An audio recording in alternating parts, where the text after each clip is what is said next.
Riley Gaines calls on Caitlin Clark, Simone Biles to stand against transgender athletes in women's sports. The movement against transgender athletes in women's and girls' sports has drawn support from the majority of Americans, politicians in power, and even a niche consumer market. Now, one of the leaders of that movement is calling for some big star-powered reinforcements. Former inline swimmer and conservative influencer Riley Gaines has been one of the most active advocates of the movement, dating back to her infamous tie with transgender swimmer Leah Thomas at the 2022 NCAA Championships. In 2024, Gaines became the first brand ambassador for the activist sportswear brand XXI Athletics. The brand gained prominence and profitability by becoming the first sportswear company dedicated to promoting activism against transgender inclusion in women's sports. It also created financial incentives for women's college athletes across the country to take a stand on the issue by signing with the brand. Gaines believes two stars can help propel the brand and movement to new heights.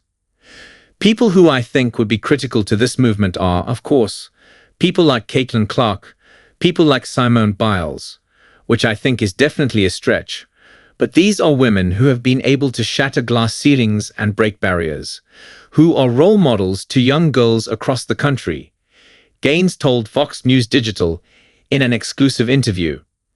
To have them emphatically say they trans athletes do not belong in women's sports would be, the issue would be solved across all levels, like yesterday, if they were willing to do this.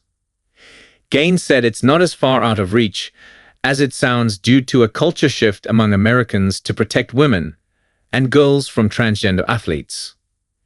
XXI founder Jennifer Sey, a former U.S. gymnast and Levi's executive, addressed Gaines' pitch to Clark and Biles in a statement to Fox News Digital. "We are always encouraging more female athletes to join the fight, and we'd love to work with anyone standing up for the integrity of women's sports. We are in constant conversations with those who have stood up or are considering doing so," Sey said. "We believe this ends when the athletes defend women's sports in large numbers." Sey previously told Fox Business her brand surpassed a seven-figure profit in its first 10 months in 2024, but she still believes her brand is lacking a superstar women's athlete as a brand ambassador. "There isn't a top-tier competitive female athlete or coach that has stood up for the protection of women's sports," Sey said. "We don't have any currently competing top-tier athletes who have spoken out.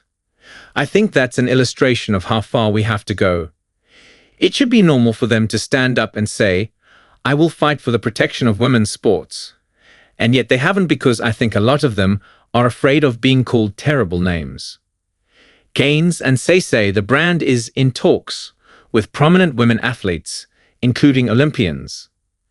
"They're in the works, and there are conversations with many amazing athletes, Olympians and beyond," Gaines said. A recent New York Times/Ipsos survey found the vast majority of Americans, including a majority of Democrats, don't think transgender athletes should be permitted to compete in women's sports. Nearly 70% of Americans say biological men should not be permitted to compete in women's sports, according to a Gallup poll last year. In June 2024, a survey conducted by NORC at the University of Chicago asked respondents whether transgender athletes of both sexes should be permitted to participate in sports leagues that correspond to their preferred gender identity instead of their biological sex. In that survey, 65% answered that it should never or rarely be allowed. When those polled were asked specifically about adult transgender female athletes competing in women's sports, 69% opposed it.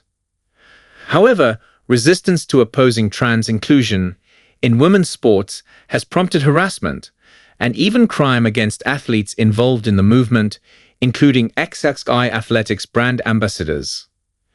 Former San Jose State University women's volleyball co-captain Brooke Slusser, who signed with the brand after speaking out against her school and the NCAA, citing her experience with transgender teammate Blair Fleming in the fall, told Fox News Digital she had to leave campus this semester after being harassed and threatened for her beliefs.